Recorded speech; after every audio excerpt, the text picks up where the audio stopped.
I've already had the opportunity to apologize that he has to deal with me instead of Reese this evening.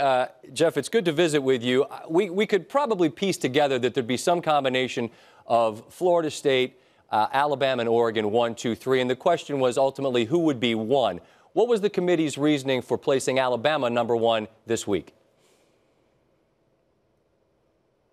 Well, I think the committee felt Alabama has been right around that top 4. And with that, what we considered it a decisive win over number 1 Mississippi State, we really think that combined to their body of work put them into the number 1 position. And we feel like Alabama really is the most complete team right now, offense, defense, and kicking game.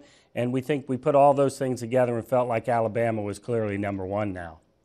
For Florida State, reigning national champs, I understand last year, in a sense, doesn't matter, but they've not lost.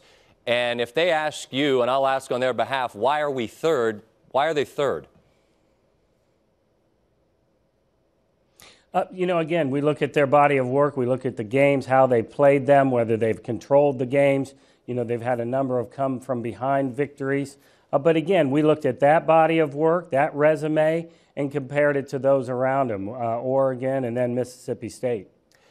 For Mississippi State, there's the disappointment of losing naturally, and yet there obviously has to be some excitement in what they call Stark Vegas, that they hang on to that 4th spot. There was questions about how you all would view those 3, what were signature wins at one point, the LSU, the A&M, and the Auburn. As those other teams have lost, has the weight that those victories have carried with them diminished in your eyes? Well, they've diminished a little bit, but they're still quality wins. You look at that LSU and the Texas A&M. But the thing about Mississippi State is, that game with Alabama, while we would say Alabama controlled that game and won, it did end up a 5-point game, and you never felt like Mississippi State was out of that game. So while Alabama controlled it, Mississippi State was within striking distance in that game. Jeff, TCU wins, but they drop out. How much did the committee hold against TCU that they were trailing and ultimately only won by 4 against the Kansas team that only had 3 victories?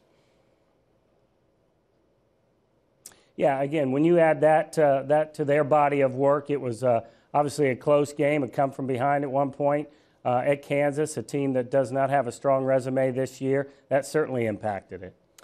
As for Ohio State, they're looking at the remainder of their schedule, a chance to perhaps climb a bit, but they'll need Wisconsin to continue to move up. Where do you see Ohio State fitting in? Obviously, we see them ranked 6th, but what was the discussion that surrounded the Buckeyes? Well, Ohio State has had 2 impressive road wins in the Big Ten, and those were the statements that they made, on the road in the Big Ten against ranked teams, and that made a very positive statement about Ohio State and allowed them to move to the level they did. So we were real impressed with the work that Ohio State has done the last 2 weeks, particularly because it's on the road. I guess the final thoughts about Baylor, and this is ground that I know you've covered with Reese vis-a-vis the head-to-head and the remainder of the schedule. Baylor was off, but as we look at them as a comparison with, say, TCU, as time continues, if Baylor were to continue winning, given the strength of their remaining schedule, would it be reasonable to think that they could move up?